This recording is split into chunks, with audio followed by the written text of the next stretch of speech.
Okay, so I'm gonna try my best not to waste you guys' time. We're just gonna go straight into it. So this is my plein air sketchbook. I usually carry this in my pocket.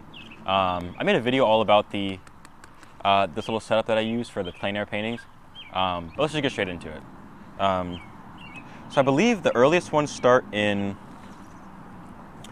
October, but this first three that I'm gonna show you were done beforehand. So I tried the sketchbook originally. It's a Stillman and Burn sketchbook. And I just wasn't a huge fan of, I just really wasn't a huge fan of the texture. Like, it's very much, the paint doesn't really sink in immediately. It kind of sits on top of the page for a little bit. And so these first couple paintings were my first attempt at trying to get used to this sketchbook. And I think it was really rough. Like, at first I really had no clue how to handle the paper. You can see here I probably covered one up. I don't know if I covered that up or if I just wanted to do an acrylic underpainting for something else, but I never ended up getting to it, so who cares. This one was actually recent. So this is a failed painting. Not failed, I guess it was sort of just, it was so cold out, and so I didn't really want to stay out there for too long. I thought I was going to come back to the spot, but I just never ended up going back. This was really fun. This was, I did a plein air painting at night, and that's not something I usually do. I've done it twice now, though. But I think it's really cool. It's definitely a different perspective on painting and everything like that. I did use some chalk, if you can see here. I used some chalk pastels to just try to give something different, make light in the painting. I like it. I like it. Now we're getting into the, okay, this was the start of the second run. So this is the start of the second run of this sketchbook. I'm kind of starting to get used to it now. I'm kind of getting a hold of the texture and realizing that it's not so terrible. This was another one that ended up being at night, even though it was like sort of sunset, but it started going night. So I like this one. This one's actually a part of a video where I tried painting for a whole week.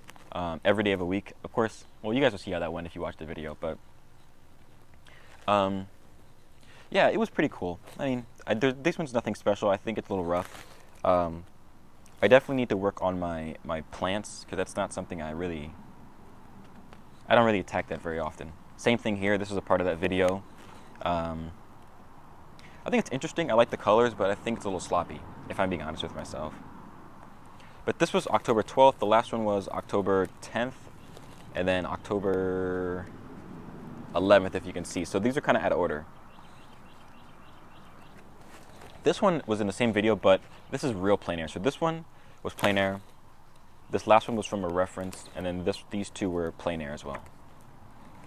So this one, I was outside at a park, and it started raining a little bit, but it was still good enough to paint. Like, you can kind of get by with rain a little bit sometimes. Like, if it starts raining, you don't instantly have to pack up. But yeah, this one we got through it, even though it was raining a little bit. I like it. It's kind of really green, like a little swampy coloring, but not my typical thing, but I think it's all right. This was really fun to do. This was watercolor. And yeah, I think I took it really slowly. I took it really simply. The colors are still really dull, not gonna lie. And I'm not gonna say it's the paper's fault, but I'm not gonna say it's not the paper's fault. But yeah, this was just watercolor and color pencil. I think there was actually some gouache in here, like kind of speckled in a little here and there, but I'm happy with this one. I'm happy. It's not the most vibrant, but I'm happy with it.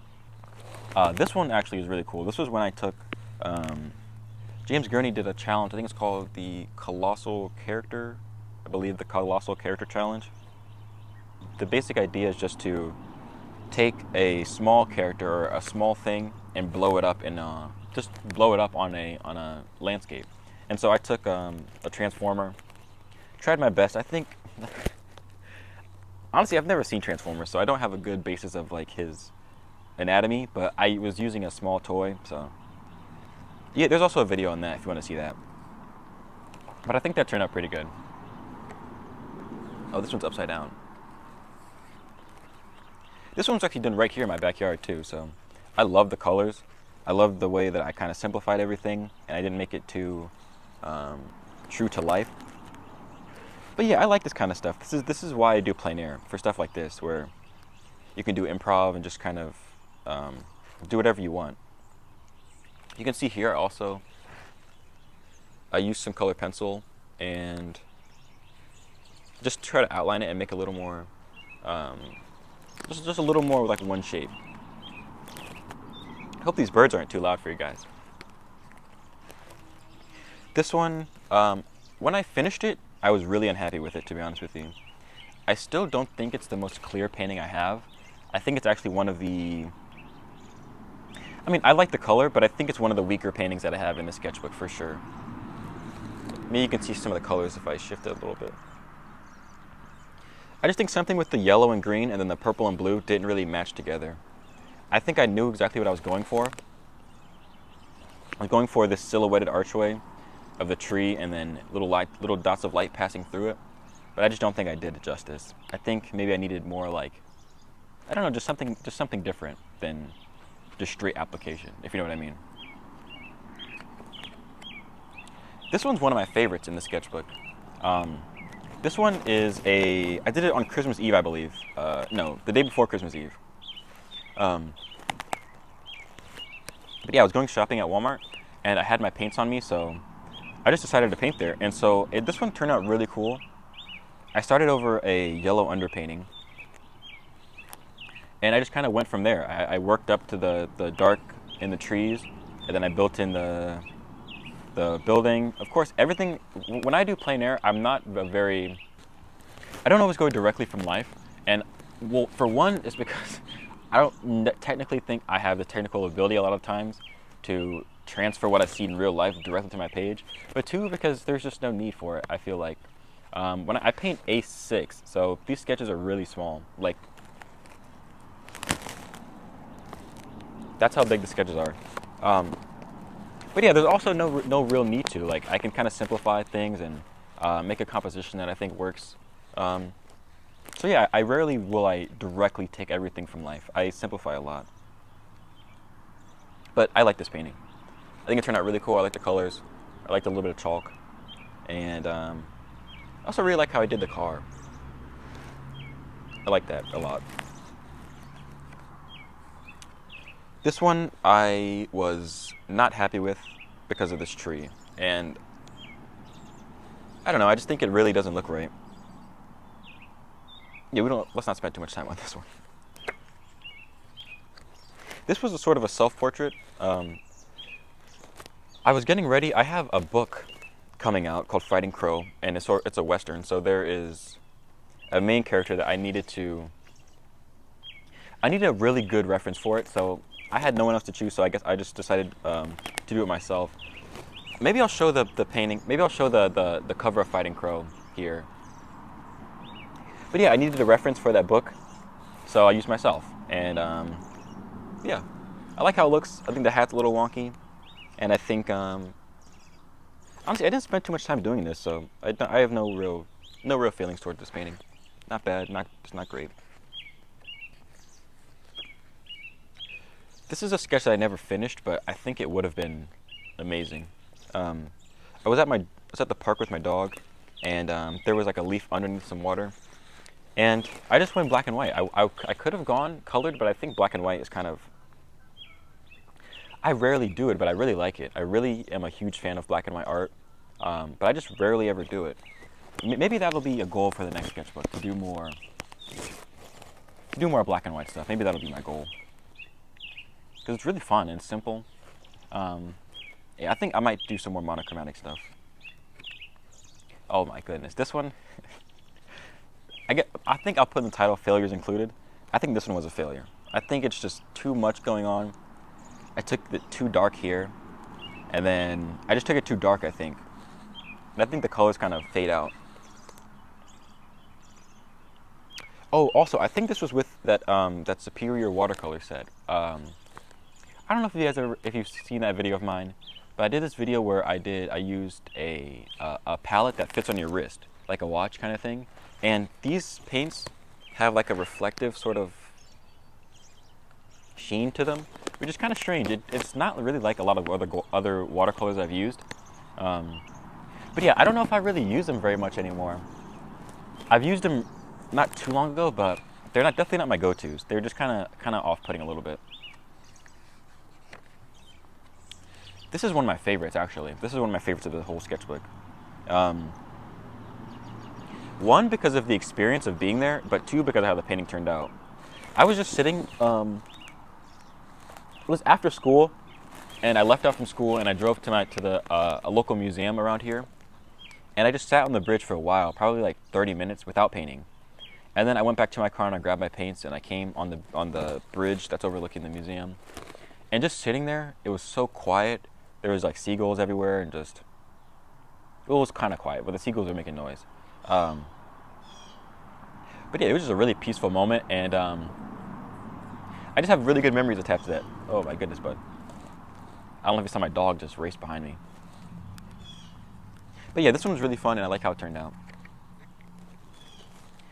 This one was kind of a little bit of a different style than I normally do.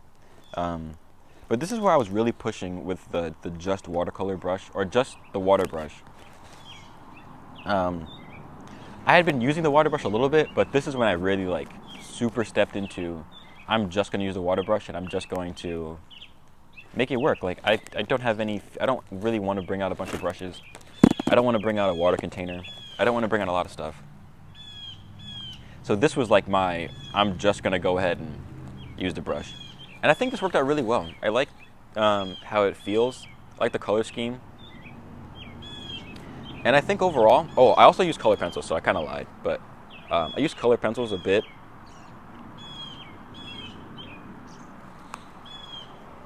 But most of this is just the water brush. I remember in the last video, one of the things I said that I really wanted to work on was my female portraits.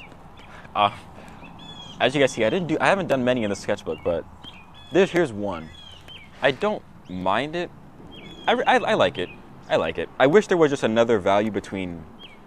I wish it just had put just another value somewhere in between these two values. But I don't hate it. I really don't. I think it looks okay. I think you can tell what it is. I think she reads feminine, and I like that I didn't do the shirt and then I just left it white. I like that. This was done February 22nd, 2024.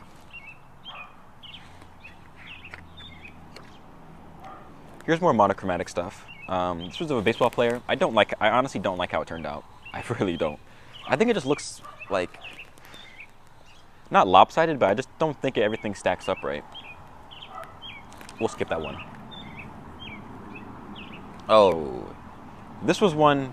So I told you guys earlier that sometimes you can wait out in the rain and kind of finish a painting. This one there was no chance. There was no chance I was finishing this one in the rain. It was like raining on my sketchbook. I think you guys can probably see, like, I really tried to push this one. It just wasn't turning out, so I didn't push it too far. This is another favorite. And I've noticed a lot of times things that are my favorites are things when I kind of do something a little bit different. With this one, I didn't just ride with the ultramarine blue, which is what I usually do. I weighed heavy on the ultramarine, like that's my bro, like ultramarine is my dude. But in this one, I used ultramarine in the shadows and stuff, but for the sky, I kept it more of a cerulean, like more of a tealish kind of blue. And I also put figures in this one, which is very strange for me. Rarely do I put figures in my paintings, but I really like it. I think it makes the painting like have a little more of a story. It makes it a little more like sweet, a little more romantic or something like that. Like, I really like this one. I think it turned out really nice. This one I am so proud of. I don't know if you guys have noticed, but I don't do animals. There's a lot of things I don't do, but one of the things is animals. I don't paint animals. But I got a chance to spend some time with my dog. He's right over there. Come here. Come here, bud. Come here. I got a chance to spend some time with my dog. And I did this portrait of him, and I'm very proud of it. Like, for something that I don't do very often. Come here, bud. Come here. Oh, my boy. Come here. Ah, my boy. For something that I don't do that often, I think it turned out really good. This one is one that I did in my bedroom. I did this one in my bedroom. I'm not super proud of it, but it wasn't supposed to be anything special. It was just supposed to be a little sketch. And that's actually the very last painting in this sketchbook. That is about, I don't know, 40, 30 pages, something like that. Done in my Still Burn and Burn Zeta Series sketchbook. Hope you guys enjoyed that video. If you did, leave a like and subscribe.